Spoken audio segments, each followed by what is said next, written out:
여러분, 하나님은 우리 각자에게 사명을 주셨습니다. 오늘 목사가 된 저에게도, 함께 예배하는 우리 모두에게도 각자에게 하나님께서 주시는 사명이 있습니다. 하나님의 계획과 성취는 우리에게 주신 그 사명을 통하여서 이루시는 줄 믿습니다. 오늘 본문은 애굽의 7년의 대풍년이 이제 지나가고 흉년이 극심할 때 애굽과 가나안 백성들이 가지고 있던 식량들이 다 고갈되게 됩니다. 그리고 식량이 떨어지자 백성들은 식량을 사기 위해서 요셉에게 찾아옵니다. 자신이 가지고 있던 돈을 들고 찾아옵니다. 그리고 또 짐승을 들고 찾아옵니다. 마침내 마지막에는 자신의 몸과 이 전답을 가지고 찾아와서 식량을 살 정도로 그렇게 그 땅에 흉년이 들었다는 거예요. 여러분, 또 심지어 그죠? 그 농부들이 파종할 그 종자씨까지 다 먹어버렸습니다. 창세기 47장 19절에 보면 우리가 어찌 우리의 전지와 함께 주의 목전에 죽으리까? 우리 몸과 우리 토지를 식물로 사소서. 우리가 토지와 함께 바로의 종이 되리니 우리에게 종자를 주시면 우리가 살고 죽지 아니하고 전지도 황폐치 아니하리다. 여러분, 그 농부가요, 아무리 먹을 것이 없어도 그 종자씨는 먹지 않습니다.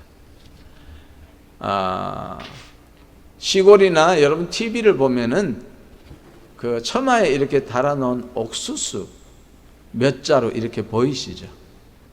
그 옥수수가 어떤 데코레이션으로 달아놓은 게 아니라 그게 종자라는 것이죠. 그 이듬해 봄에 그것을 파종을 하기 위해서 달아놓은 것입니다. 여러분, 이렇게 애굽 땅이 흉년이 극심했습니다. 그러나 요셉은요, 이런 배경에서 선을 베풉니다. 이것을 이용하지 않고 오히려 그들에게 여호와 하나님의 마음으로 그들에게 긍휼을 베푸는 것을 우리가 볼 수 있습니다. 요셉은 백성들의 먹을 것과 또 파종할 수 있는 종자까지 제공합니다. 그래서 너희들이 소출의 5분의 1만 바로에게 갖다 바쳐라. 그리고 5분의 4는 너희들이 이제 먹고 또 파종도 하고 너희 자녀들과 너희 온 집안 식구들이 먹고 살게 하라. 그렇게 은혜를 베풉니다. 하나님은 요셉 한 사람을 애굽 땅에 심어 놓으셨어요. 요셉으로 인하여서 무수히 셀 수 없는 많은 사람들이 그 굶주림에서 구원을 받게 하셨습니다. 하나님은 요셉을 준비하셨다가 이렇게 쓰임을 받게 하신 것이죠. 그 한 사람의 쓰임이 얼마나 엄청난 일을 하게 됐는지 우리가 이 본문을 통해서 볼 수가 있습니다. 여러분, 이것뿐만 아닙니다. 여기에는 참 대단한 비밀이 있어요. 겉으로 보기에는 하나님께서 요셉을 통하여서 애굽 백성을 살리고 그 주변 국가 가나안 민족까지 다 살게 하셨는 것으로 보시지만은 그 중심에는 이스라엘 백성이 있다는 것이에요. 하나님께서 그 애굽에 이스라엘 백성을 확 박아 놓으시고 이스라엘 백성을 위해서 애굽 백성을 살리신 것입니다. 하나님은 아브라함과 약속하신 언약의 말씀을 이루기 위해서 요셉을 사용하시는 것입니다. 우리 창세기 15장 13절 우리 함께 봉독해 볼까요? 시작. 여호와께서 아브라함에게 이르시되 너는 정령히 알라 내 자손이 이방에서 객이 되어 그들을 섬기겠고 그들은 400년 동안 내 자손을 괴롭히리니 그 섬기는 나라를 내가 징치할지며 그 후에 내 자손이 그 큰 재물을 이끌고 나오리라 하는 이 약속을 이루시기 위한 것이라는 것입니다. 여러분, 창세기 15장은 하나님과 아브라함의 그 언약 장면입니다. 하나님께서 아브라함에게 재물을 가지고 오너라 그렇게 말한 후에 그 재물을 가운데를 쪼갭니다. 그리고 하나님의 불이 그 재물 사이로 지나가면서 이 언약을 어기는 자는 이렇게 쪼개어지리라 그렇게 합니다.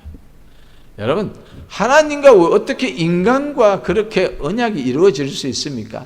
그렇지만 하나님은 우리 인간을 하나님과 대등하게 그렇게 언약을 체결해 주셨습니다. 오늘 그 언약을 이루시려고 하나님께서는 지금 일하고 계십니다. 창세기 47장 27절에 보면 이스라엘 족속이 애굽 고센 땅에 거하며 거기서 산업을 얻고 생육하며 번성하였더라. 여러분, 다른 사람들은 다 굶어 죽는다고 아우성입니다. 돈을 가지고 오고 짐승을 가지고 오고 심지어 전닭과 내 몸을 팔아서 식량을 사서 먹어야 되는 그런 상황이었습니다. 여러분, 이 시대가 어떻습니까? 코비드-19으로 인해서 이 팬데믹에 수많은 사람들이 망하고, 한국에서는 2주 정도 이제 2.5단계에 있다가 일주일 더 연장한다니까 자살하는 사람도 있었습니다. 도저히 못 살겠다는 것이죠.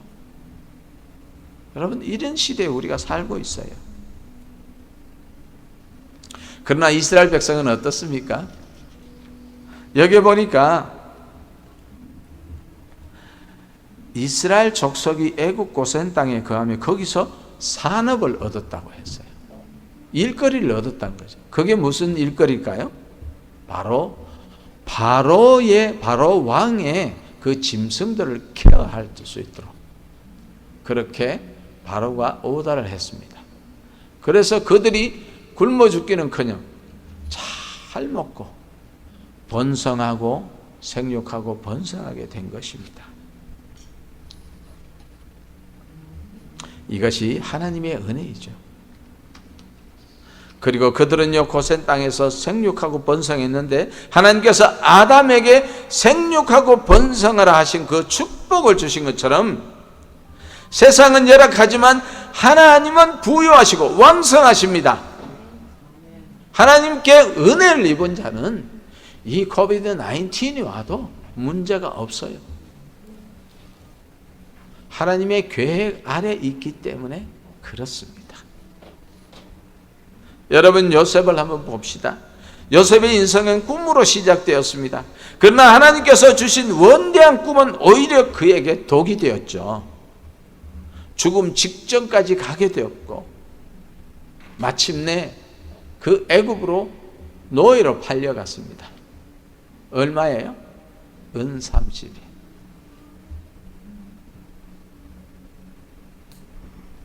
여러분, 요셉은 이 꿈이 하나님께서 자신에게 주신 그 사명이라는 것을 머릿속에 기억하고 있었던 것 같아요. 그래서 요셉이 종으로 팔려가든지 아니면은 억울하게 감옥에 갇히든지 언제나 그는 여호와 하나님 앞에 신실하고 거룩하게 내가 어찌 여호와 앞에 범죄하겠습니까 하는 그런 여호와 하나님 앞에서의 삶을 살게 되었습니다. 왜 그럴까요? 그에게는 하나님께서 주신 사명이 있기 때문이죠. 여러 가지로 우리가 해석할 수 있지만 오늘은 그 사명에 포커스를 맞추기를 원합니다. 마침내 하나님께서는 애굽에 심어놓은 그 요셉을 사용하기 시작합니다.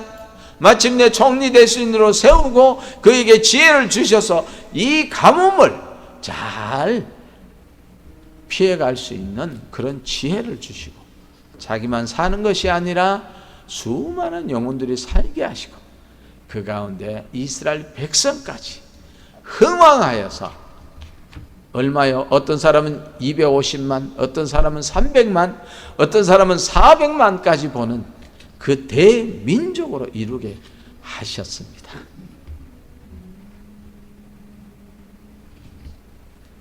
요셉은 하나님께서 그 주신 사명을 잘 감당했습니다. 그런 형들을 벌하는 것이 아니었어요. 여러분, 요셉이 형들을 얼마나 미워했을까요? 미웠겠죠. 그렇지만 그 요셉은요, 그 형들을 저주하지 않았습니다. 나를 섭섭하게 하고 나에게 상처를 준 그 사람들을 원망하거나 저주하지 않았습니다. 여러분, 우리는 어떻습니까? 정말 나에게 상처를 주고 나를 힘들게 한 사람 참 용서하기가 쉽지가 않죠. 그것이 사람입니다. 그러나 우리가 은혜를 받으면요, 이렇게 요셉처럼 정말 그 형들을 용서할 뿐 아니라 그 형들을 위로하게 됩니다. 요셉 형들이 찾아왔죠. 요셉에게 찾아와서 이렇게 말합니다. 당신의 아버지가 야곱이 우리에게 말하기를 요셉이 우리를 용서하고, 그런 말을 합니다. 그때에 요셉이 울었다 그랬어요. 형님들이요, 그렇게 말하지 마십시오. 나를 여기에 보내신 이는 하나님이시고 하나님께서 그 생명들을 살리기 위해서 나를 여기에 심어둔 것입니다. 그렇게 요셉이 고백을 합니다. 여러분, 이 고백이 우리에게도 있기를 간절히 소망합니다. 하나님은요, 예수 그리스도를 이 땅에 심어두셨어요. 어떻게 해요? 허름한 인간의 몸으로 심어주셨어요. 그랬기 때문에 아무도 그 예수님이 하나님의 아들이신 줄을 몰랐어요. 그렇지만 누가 알았습니까? 제자들이 간혹 알았습니다. 또 군중 속의 일부의 사람들이 알았습니다. 하나님께서 은혜를 주시는 사람들이 알았어요. 하나님께 은혜를 받으면요, 어린 아이도 그분이 메시아이고 예수 그리스도에게 하나님의 아들인 것을 알아요. 그런데 은혜를 입지 못하면요, 아무리 잘 배운 대학 교수라도 학자라도 이분 신학자라도요, 내가 신학자임에도 불구하고 그것을 믿지 못하는 사람이 있습니다. 여러분, 어떻게 생각하세요?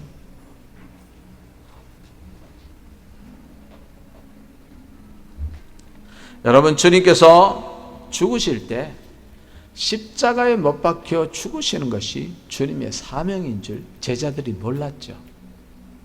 그걸 모르니까 제자들이 예수님이 힘없이 십자가에 못 박혀 돌아가시니까 그냥 실망해서 다 떠나버립니다. 그럼에도 불구하고 예수님은 다시 제자들을 찾아가셔서 보혜사 성령을 보내주시고 또 그들에게 성령을 받으라, 그렇게 말씀하시죠. 여러분, 우리가 세상을 살면서 때로는 실망하고 주님을 만났다가 또 주님을 떠났다가 할 때가 있습니다. 제자들 같이. 그러나 주님은 우리를 포기하지 않으세요. 포기하지 않으시는 우리 주님을 찬양합니다. 예수님은 요한복음 1장 12절 말씀을 통하여서 영접하는 자 곧 그 이름을 믿는 자들에게는 하나님의 자녀가 되는 권세를 주셨다고 그렇게 말씀하십니다. 이 은혜가 우리 모두에게 임하시기를 간절히 소망합니다. 여러분, 하나님은 우리 각자를 심어 넣으셨어요. 여러분, 어디에 심어 넣으셨습니까? 우리 가정에 심어 넣으시고, 우리 직장에 심어 넣으시고, 기도자로 심어 넣으셨습니다. 사랑하는 성도 여러분, 생각해 보십시오. 만약 내가 우리 가정에 없었더라면 어떡할 뻔했을까? 우리는 날마다 가족을 위해서 기도합니다. 배우자를 위해서 기도합니다. 자녀를 위해서 기도합니다. 그러나 주님을 떠나 있는 그 자녀를 위해서 내가 기도하지 않았더라면 어떡할 뻔했냐고요. 그 자녀가 지옥으로 떨어지는 것은 분명한 사실입니다. 우리의 부모를 위해서, 나의 친구, 지인들을 위해서 기도하지 않았더라면 그들이 돌아올 수 없었을지도 모릅니다.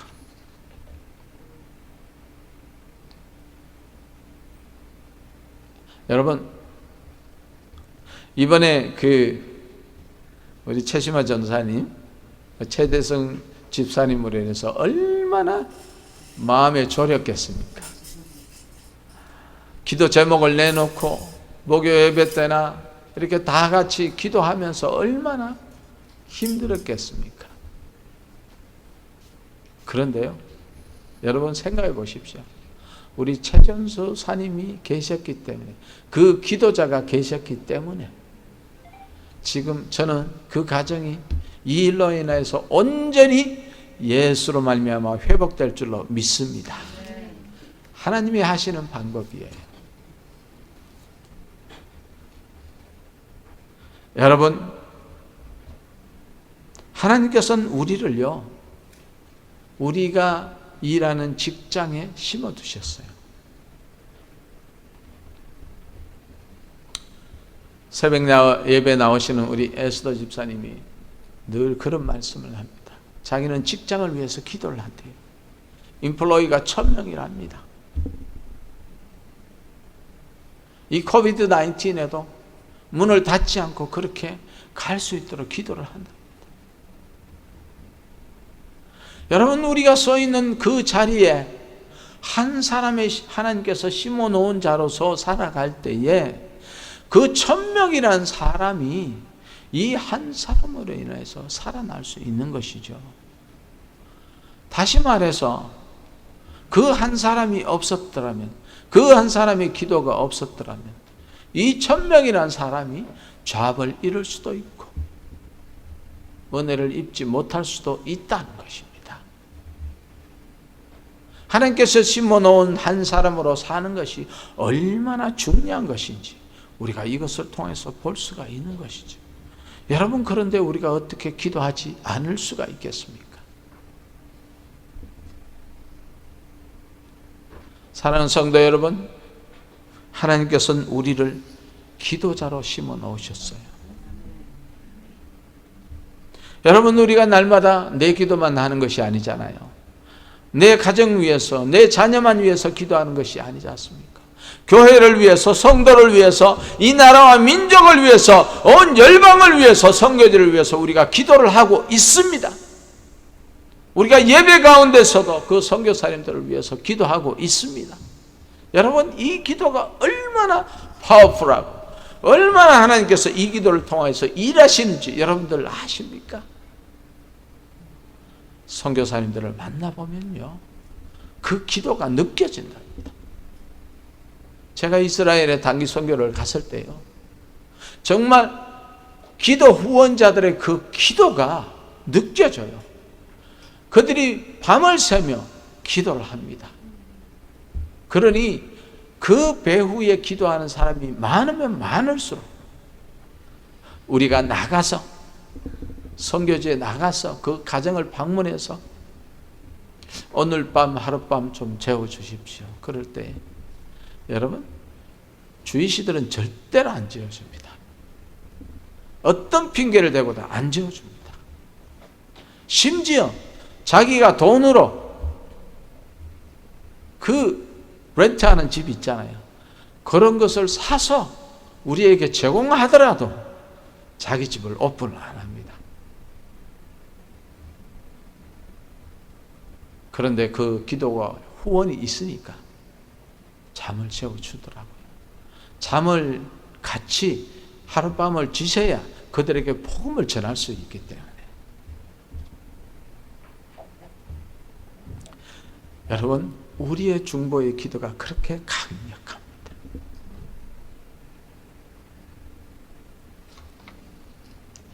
1921년에 스웨덴 출신의 선교사 데이빗이라는 선교사님이 계셨어요. 이분들은 20대였습니다. 그들에게는 아들이 하나 있었고 2살짜리. 그래서 아프리카 오지로 아무도 오지 않고 예수 그리스도를 모르는 지역으로 선교를 떠났습니다. 그런데 그곳에서 도저히 복음을 전할 방법이 없었어요. 왜냐하면 그 마을에, 오지의 마을에 절대로 들어와서 살지 않게 했기 때문에. 그래서 이 부부는 자기들에게 그 음식을 팔러 오는 한 소년이 있었어요.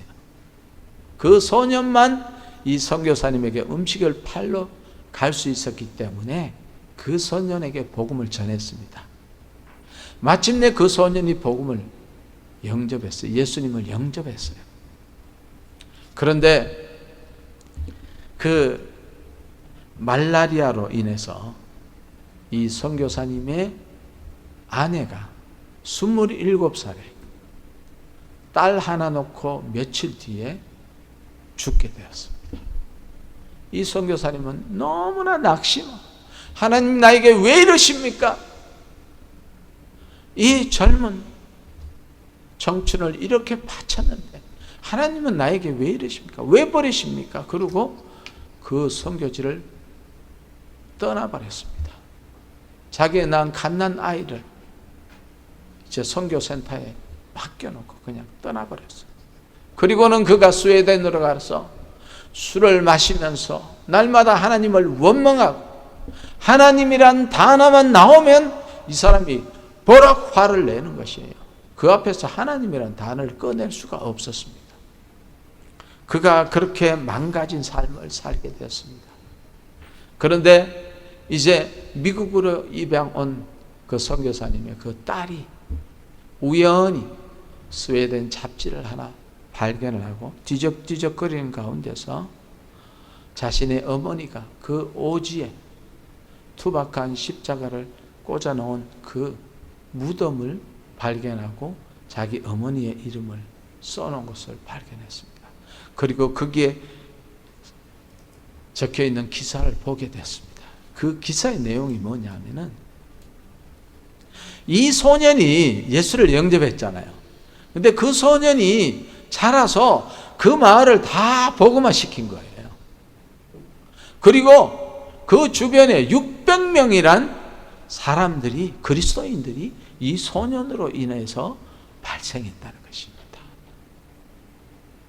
이 딸을 통해서 그 선교사 데이빗을 찾아가서 그 한적하고 좁은 아파트에서 술병과 함께 취해있는 그 아버지를 찾아가서 이렇게 말했습니다. 아버지가 뿌리는 그 한 씨앗이 이렇게 많은 열매를 맺었습니다. 아버지께서 아프리카에 가서 선교하신 것이 절대로 헛된 것이 아니었습니다. 어머니의 죽음이 절대로 헛된 것이 아니었습니다. 하나님께서 그 한 사람을 통해서 일하셨습니다. 그때서야 이 데이빗은 눈물을 흘리면서 그의 굳어있던 그 마음이 풀어지고 그 후 몇 주 뒤에 하나님께로 갔다고 기사가 나 있었습니다. 여러분, 그 한 사람이 얼마나 중요합니까? 하나님께서는 한 영혼이 천하보다 더 귀하다고 말씀하셨습니다. 그런데 600명이란 엄청난 영혼이 이 선교사님의 뿌린 그 한 씨앗으로 거두게 되었다는 것이죠. 여러분, 혹시 여러분에게 복음을 전한 사람을 기억하십니까?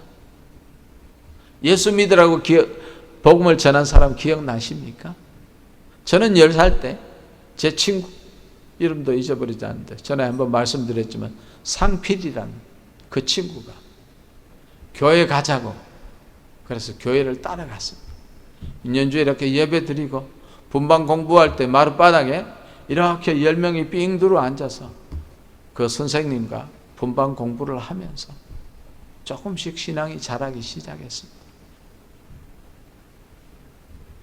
여러분, 그 전하는 그 한 친구, 그 친구 때문에 구원을 받게 된 것이죠. 여러분에게도 그런 사람이 있을 겁니다. 여러분, 이제는 내가 그런 사람에게 복음을 전하는 사람으로서 여러분 서시기 바랍니다. 사랑하는 성도 여러분,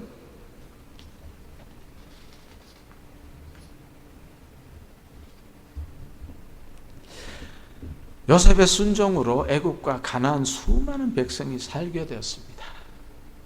그리고 그것은 하나님의 언약인 이스라엘과 언약을 성취하는 과정에 그 요셉이 있었습니다. 로마서 6장 11절에 이와 같이 너희도 너희 자신을 죄에 대하여 죽은 자요 그리스도 예수 안에서 하나님에 대하여 산 자로 여길지니라.